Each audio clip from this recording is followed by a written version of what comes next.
मी वणी विधानसभा क्षेत्र 76 जिल्हा यवतमाळ आमदार संजय निळकंठराव देरकर आपल्याला लक्ष वेधू इच्छितो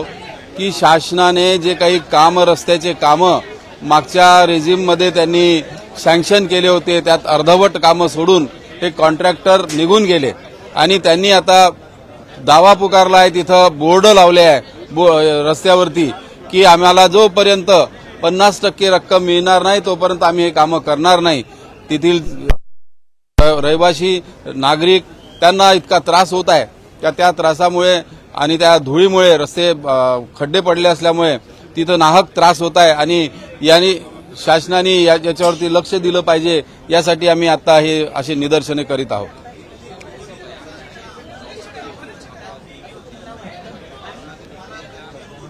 हो यावेळी त्या अगोदर तिथं बीजेपीचा आमदार होता, त्यांनी रस्ते सँक्शन केले पण पैसे नसताना आज शासन अडचणीत असताना ते रस्ते सँक्शन केले आणि ते करून सुद्धा आज जवळपास 6 महिने लोटून गेले, त्यांना पैसे मिळाले नसल्यामुळे ते कामं बंद केले आणि ही तर विरोधी पक्षाचे आमदार असल्यामुळे ते कामं अजूनही बंद आहे आणि म्हणून त्यांनी त्या सर्व कंत्राटदारांनी इथं या ठिकाणी मोर्चा उभा केला आहे। यवतमाळ जिल्ह्यात सर्वच कामं त्यांनी बंद केले आहे। हो विशेषतः ठाकरे गटाच्या आमदारांना हे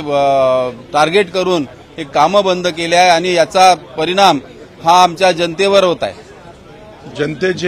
जनतेचे प्रश्न आम्ही मांडण्यासाठीच विधान भवनामध्ये येतोय,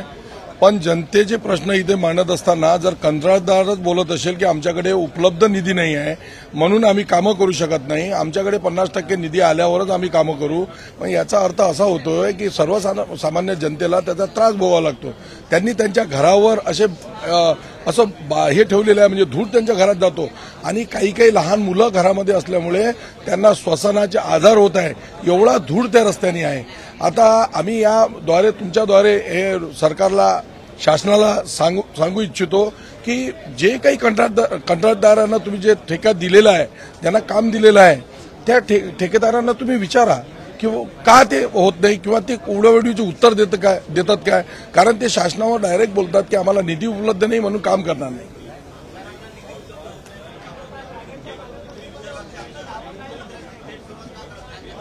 करू ना, आता संवाद करू, कारण मुख्यमंत्री साहेबांसोबत आम्ही बोललो नाही या विषयावर, पण आम्ही मुख्यमंत्री साहेबांचा निश्चित वेळ घेऊ आणि त्यांना हे आमचं जे घराणं आहे आमचं विदर्भातलं आम्ही त्यांना मांडण्याचा पुरेपूर प्रयत्न करू।